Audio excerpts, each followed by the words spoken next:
Hi everyone, I'm Rohan Shirwaikar. I'm a principal engineer at Amazon. Today I shall be speaking about Air Science and Tech, or AST as we call it. AST is this awesome place where we build products that are a combination of science modeling and distributed software engineering to solve some cool real-life operational problems. AST is a key partner to the Amazon Air Operations Group. The Amazon Air Operations Group is responsible for carrying freight through the Amazon transportation network via planes. Just to be clear, we are in a supporting role here to plan or optimize the network and do not have operational control of the aircraft. Our air carrier partners have direct operational control of the aircraft. In 2022, we enabled flying 100 planes, that is about 250 flights a day, and supported upwards of 10,000 ground operators. Today, I shall briefly talk about the software functions that Air Science and Tech supports to enable air cargo operations. Then I'll go a little bit deeper into one of the software functions to highlight an example of how science modeling and engineering comes together to solve some operational problems. And then briefly go into some foundational blocks that we're thinking of investing in to support the idea. So here I describe the software functions that AST supports for the cargo operation. Planning is a software function where we use science modeling to basically design the network. So we make decisions such as what are the capacity flows between which origin and destination pairs to satisfy customer demand, where should we build and operate gateways, where should we do sortation, and finally come up with a viable flight schedule. The network management function deals with ensuring that the flight schedule that we have created previously is actually being adhered to. So this operational group is responsible for monitoring the situational awareness of the planes, whether the flights are taking off and landing on time, are there weather-related or mechanical events that are causing delays, and come up with recommendations to mitigate the impact of such events. Gateway management as a function deals with ensuring that the gateways are operating seamlessly. So this deals with basically ensuring that the resources such as labor, hardware, and assets are allocated optimally to ensure a smooth working of the gateways. Maintenance management supports the operations interested in tracking the ad hoc and scheduled maintenance events of the aircraft components, such as airframes, power units, and engines. Again, to be clear, we are not in direct operational control or maintenance control of these components. The operations is interested in tracking the schedule and its impact on the flight schedule and mitigating delays and events if there are any. Safety is our first priority.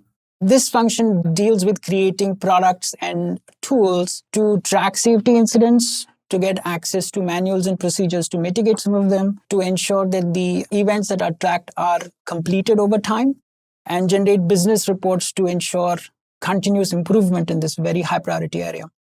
Now I shall go a little bit deeper into the network management function. A Network Control Center, or NCC, is at the heart of the Amazon Air operation. This group is responsible for ensuring that the flight schedule is really on track. So they are interested in the situational awareness of the planes. Are the flights taking off, landing on time? Are there weather-related events that are causing delays? Are there mechanical events that are causing delays? And coming up with mitigation strategies to reduce the customer impact if needed. The NCC is an extremely busy team supporting a large number of global gateways and also extremely communication heavy, always being in touch with our air carrier partners, line haul partners, upstream and downstream partners, and so on. Here's an example of a tool that NCC uses. It's called the Gantt view. The rows on the screen denote lanes, which is basically the list of flights that each plane or tail is going to take over a course of time. Columns indicate the progression of time. Tangles on the screen are called flight pucks. They basically denote the list of flights that each plane or tail is going to take over a course of time. Over each puck, you get a little bit of more detailed information regarding the type of aircraft, the profile of the containers, and so on. This information is integrated from various data sets and data sources within the team and outside. So from databases within Air, from science models, from air cargo partners, and line haul partners, and so on. This screen is used extensively by NCC to track how the flights are doing with regards to the schedule and come up with strategies if there are delays to mitigate customer impact. Disruption is something that NCC tracks very closely. A disruption is an event that causes a delay of any sort or an impact to the flight schedule. A disruption may be mechanical in nature, it could be weather related, or it could be crew delays. Generally, disruptions are cascading in nature. So a disruption in the upstream part of the network generally cascades down and causes a magnified impact.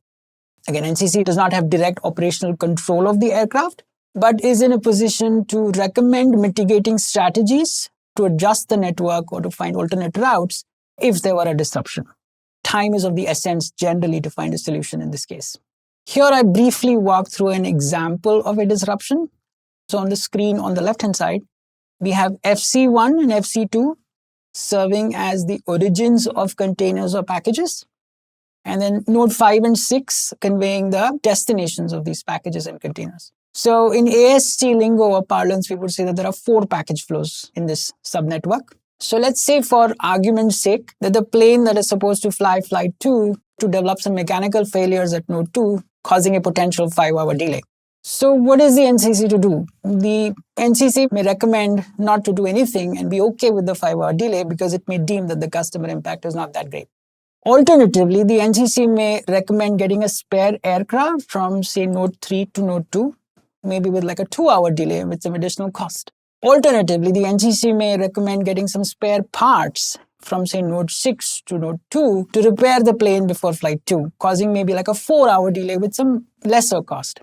The decision making that the NCC has to do here can get complex very, very quickly. So in real life, we will not just have 4 package flows, we will probably have thousands of package flows. The number of locations from which to get spare aircraft from and the number of spare aircraft themselves may be much higher than 1 or 2. The decision to get a spare aircraft from node 3 to node 2 may leave node 3 vulnerable to future disruptions. Hypothetically speaking, the air carrier partner flying the spare aircraft may be different from the original flight 2, hypothetically causing some operational handoff delays. The decisions to delay between node 2 and 3 will have a cascading impact on, say, flight 3 and the truck between node 4 and 5 downstream, causing some complications. So there's a lot of variables, a lot of constraints here that NCC has to take into account to come up to an optimal recommendation. So this is an area where we invest deeply in science modeling to help us come up with these optimal decisions. So a typical product in AST will consist of some customer-facing user experience, a website, a mobile site, or APIs backed by an orchestrator between business logic and science formulation backed by some data sources. Science formulation involves expressing the problem that I highlighted in the previous slide as a mathematical formula with constraints to minimize or maximize a variable. Such mathematical formulation is generally expressed through numerical computation software authored by research scientists or applied scientists.